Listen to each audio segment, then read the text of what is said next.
Hi, I'm Stefano, the Moon Guy, and in this video, we're gonna explore some of the concepts around the archetype of planet Saturn. This planet is very much related with the reality principle, the fact that we are physically mortal, that we are defined by the actual circumstances of our lives and bound to time and space. It is connected to responsibility, effort, discipline. Unless we make preparations, do the necessary work, and have patience, we are likely not achieving our goals. The Saturnian wisdom comes as a result of experience and recognition of our realistic conditions. This archetype is also known as the great teacher. It describes the difficult lessons and the hard work that we need in order to master our problems, our lives. And if we learn with it and we do our Saturn homework, we can gain a very powerful sense of personal authority and self sufficiency. In our birth charts, Saturn describes what we crave for, but at the same time feel insecure or awkward about. It's where we tend to be defensive because of a sensitivity towards criticism. It's basically where and how we feel vulnerable, and also the areas where we tend to feel limitation, frustration, and also lack of confidence that we need to work on.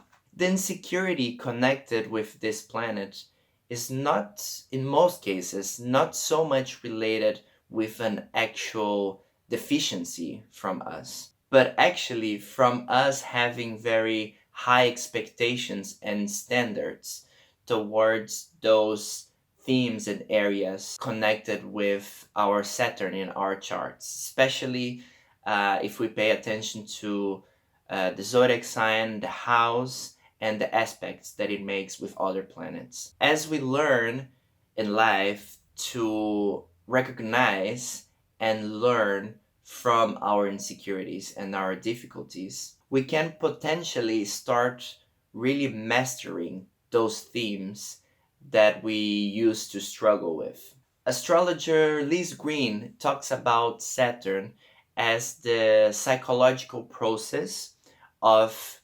utilizing our experiences of pain, restriction, discipline as ways for a greater consciousness and fulfillment. She connects Saturn with the Beauty and the Beast tale, where the ugly and scary figure with time becomes this handsome prince once he is accepted and loved for what he is. It symbolizes the difference between the external values that we inherit from others and the internal ones that we develop within. When Saturn makes contact with other planets in our chart, its main function is to promote growth through a reevaluation of our personal values so that they're built from an internal reality instead of just an external reality. But before we learn to develop and to deal with those insecurities, we actually tend to feel a bit like a little kid when confronted by an authoritative figure. Saturn with Mercury, for instance, will give us the sensation that we're constantly having to do a test at school, especially in learning contexts. And like I mentioned before, we tend to crave those things represented by that planet being touched by Saturn. So, for instance, with Moon, we're gonna probably crave emotional security, home, family.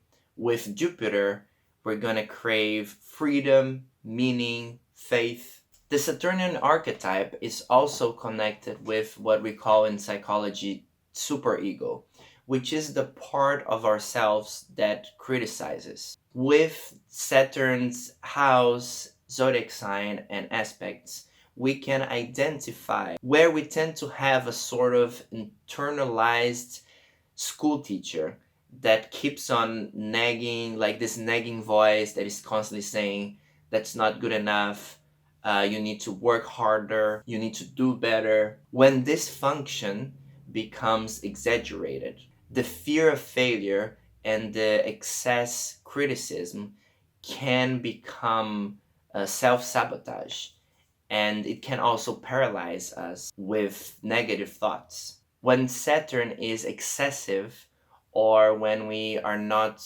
giving much attention to it and working with it, then it can really start draining our energy and giving us this feeling and those thoughts that we cannot do anything, and it can trigger depression. Actually, Saturn's main goal, while judging, restricting, even slowing us down, is to test the validity of our commitment with whatever we're doing and push us to grow and to achieve. Another Saturnian principle is control, which is also related with fear. When we are scared, we tend to try and control whatever is going on as a defense mechanism. So we tend to build kind of brick walls around those planets that are being touched by Saturn.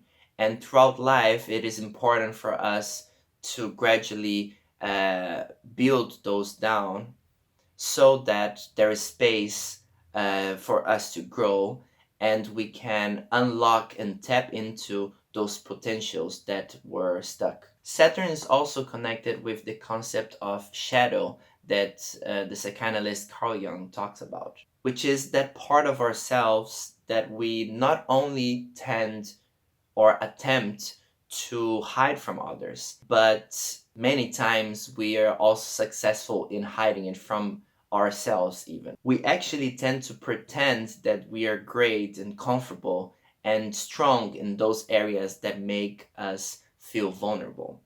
And this strength is not always false, because we can become very wise in those areas that we used to struggle with. But this is only possible when we acknowledge those insecurities, work with them, and face our fears. For Liz Green, Saturn is really the key of the transforming potential of the self. She talks about the Saturnian discipline as simply inherent to any learning process.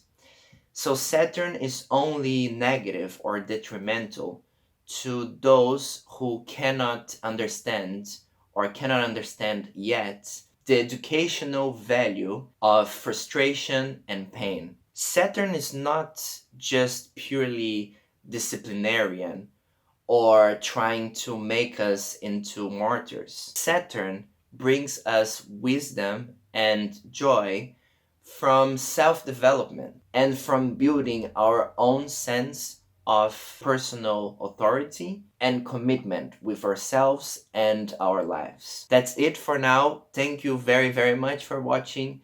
If you're interested in my work, please visit my website, thecharity.com, and subscribe and give me likes here in my YouTube channel, The Moon Guy. Ciao, ciao!